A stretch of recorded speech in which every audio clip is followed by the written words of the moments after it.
Hi friends, welcome to our channel தகவல் களஞ்சியம். இன்னைக்கு நம்ம ஒரு முக்கியமான தகவலை பற்றி தாங்க இந்த வீடியோவில் பார்க்க போகிறோம். என்ன அப்படின்னு பார்த்துக்கிட்டோம்னா, நம்ம தமிழ்நாடு கவர்மெண்ட்டும் சரி, நம்ம சென்ட்ரல் கவர்மெண்ட்டும் சரி, அப்பப்போ மக்களுக்கு வந்து புது புது திட்டங்களை வந்து அனௌன்ஸ் பண்ணிட்டு வராங்க இல்லைங்களா. இந்த திட்டங்கள் எல்லாமே பார்த்துக்கிட்டோம்னா மக்களுக்கு வந்து பயனடைகிற வகையில் தாங்க இருக்குது. ஸோ இந்த வகையில் வருஷம் நம்ம தமிழ்நாடு கவர்மெண்ட் சார்பில் தமிழ்நாட்டில் உள்ள மக்கள் எல்லாருக்கும், அதாவது ரேஷன் கார்டை வந்து யாரெல்லாம் வச்சுருக்காங்களோ அவங்களுக்கு வந்து ரேஷன் கடை மூலியமாட்டு பொங்கல் பரிசு தொகை வந்து கொடுத்துட்டு வராங்க இல்லைங்களா. இது எல்லா வருஷமும் நடந்துட்டு தாங்க இருக்கு.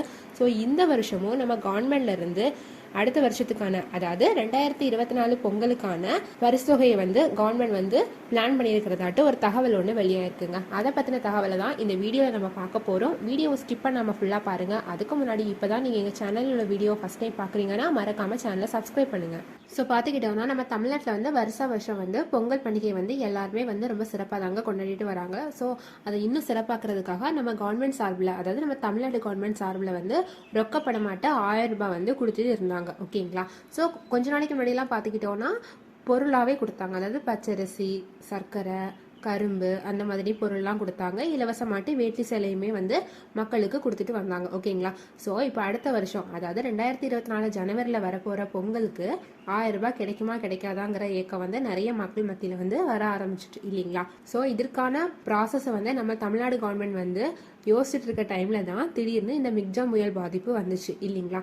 ஸோ இதனால நம்ம கவர்மெண்ட் என்ன டிசைட் பண்ணாங்க அப்படின்னு பார்த்துக்கிட்டோம்னா, மிக்ஜாம் புயலால் பாதிக்கப்பட்ட 4 மாவட்டம், அதாவது சென்னை, திருவள்ளூர், காஞ்சிபுரம், செங்கல்பட்டு, இந்த 4 மாவட்ட மக்களுக்கு வந்து சம்மந்தப்பட்ட இடத்துல, அதாவது எந்தெந்த இடம்லாம் அதிகமாட்டு பாதிக்கப்பட்டதோ அவங்களுக்கு வந்து சம்மந்தப்பட்ட ரேஷன் கார்டு மூலமாட்டு சம்மந்தப்பட்ட ரேஷன் கடையில் 6000 ரூபாய் ரொக்கமாக கொடுக்க போகிறதாட்டும் அனௌன்ஸ் பண்ணாங்க.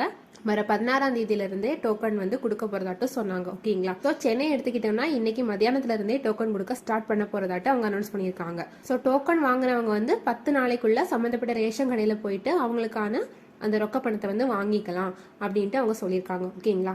ஸோ இப்போ பொங்கல் பண்டிகை வரப்போகிற காரணத்தினால அவங்க வந்து சீக்கிரமாகவே இந்த ரேஷன் கடை மூலியமாட்டு இந்த ரொக்க பணத்தை கொடுத்து முடிச்சுட்டு பொங்கல் பண்டிகைக்கான பரிசு பொருட்களை வழங்குறதுக்கு வந்து நம்ம தமிழ்நாடு கவர்மெண்ட் வந்து டிசைட் பண்ணியிருக்காங்க. ஓகேங்களா. ஸோ போன வருஷம் எடுத்துக்கிட்டோம்னா, அதாவது 2022 வருஷத்தை எடுத்துக்கிட்டோம்னா ரேஷன் கடையில் வந்து பொங்கலுக்கு வந்து நிறைய இந்த சிறப்பு தொகுப்பாட்டு நிறைய பொருட்களை வந்து கொடுத்தாங்க இல்லைங்களா. ஸோ அந்த பொருள் வந்து தரம் இல்லாமல் இருந்ததாட்டு நிறைய கம்ப்ளைண்ட்ஸ் வந்து வந்துச்சு.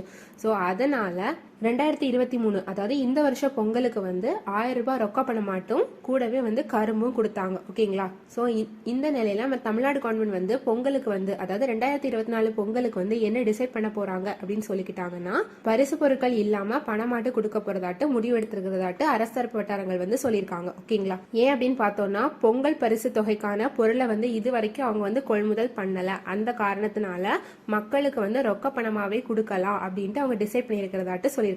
ஸோ ரொக்க பணமே பார்த்துக்கிட்டோம்னா முன்னாடியெல்லாம் வந்து 1000 ரூபாய் வரைக்கும் தான் கொடுத்தாங்க. ஸோ ஆனால் இந்த வருஷம் அப்படி கிடையாது. அதுல இருந்து அதிகரிக்கிறதுக்கான வாய்ப்பு ரொம்பவே அதிகமாக இருக்கு அப்படின்ட்டு அவங்க அனௌன்ஸ் பண்ணியிருக்காங்க. ஓகேங்களா. ஸோ மக்கள் வந்து எதிர்பார்க்குற தொகை எவ்வளத்துல இருந்து இருக்குன்னு பார்த்தோம்னா 1500 2000 ரூபாய் வரைக்கும் இருக்கலாம் அப்படின்ட்டு அரசு தரப்பு வட்டாரங்கள் வந்து சொல்லியிருக்காங்க. ஓகேங்களா. ஸோ இதுக்கான அறிவிப்பு வந்து கூடிய சீக்கிரம் அதிகாரப்பூர்வமாட்டு நம்ம கவர்மெண்ட் சார்பில் இருந்து கண்டிப்பாக வெளியாகும் அப்படின்ட்டு நம்ம எதிர்பார்க்கலாம். ஓகேங்களா. ஸோ இதை பார்த்துக்கிட்டோம்னா 2.19 கோடி ரேஷன் கார்டு வந்து நம்ம தமிழ்நாட்டில் இருக்குங்க. ஸோ மக்களுக்கு எடுத்துக்கிட்டோம்னா 1500 2000 ரூபாய் வரைக்கும் கண்டிப்பாக வந்து பொங்கல் பரிசு தொகை கிடைக்கும் அப்படிங்கிற தகவல் தாங்க வெளியாயிருக்கு. ஸோ பொங்கலுக்கு ஒரு வாரத்துக்கு முன்னாடியே இந்த பரிசு தொகையை கொடுக்கறதுக்கு வந்து கவர்மெண்ட் பிளான் பண்ணியிருக்கிறதாட்டு ஒரு சில தகவல்கள் வந்து வெளியாயிருக்கு. ஓகேங்களா. ஸோ எதுக்காக அவங்க இப்படி பண்றாங்க அப்படின்னு பார்த்துக்கிட்டோம்னா, பாராளுமன்ற தேர்தல் அறிவிப்பு வந்து மார்ச் மாதம் வரப்போகுது. ஸோ இது வந்து மக்கள் மத்தியில் வந்து ரொம்பவே எதிர்பார்க்கத்தக்க தேர்தலாக தான் இருக்கும் அப்படிங்கிற நிலவரத்தை கருத்துல கொண்டுதான் கவர்மெண்ட் வந்து பொங்கல் பரிசு தொகுப்பு வந்து அதிகரிச்சிருக்காங்க அப்படின்ட்டு ஒரு சிலர் வந்து கருத்து தெரிவிச்சிருக்காங்க. ஸோ இன்னும் அதிகாரப்பூர்வமான அறிவிப்பு எதுவும் வெளியாகல, கூடிய சீக்கிரம் வெளியாகும். ஸோ நம்ம பொறுத்திருந்து பார்க்கலாம். ஓகேங்களா. ஸோ இந்த தகவலை உங்க ஃப்ரெண்ட்ஸ் அளவுக்கு ஷேர் பண்ணுங்க. வீடியோ பிடிச்சா லைக் பண்ணுங்க. இது மாதிரியான யூஸ்ஃபுல்லான தகவலை பெற இந்த சேனலை சப்ஸ்கிரைப் பண்ணுங்க. தேங்க்யூ.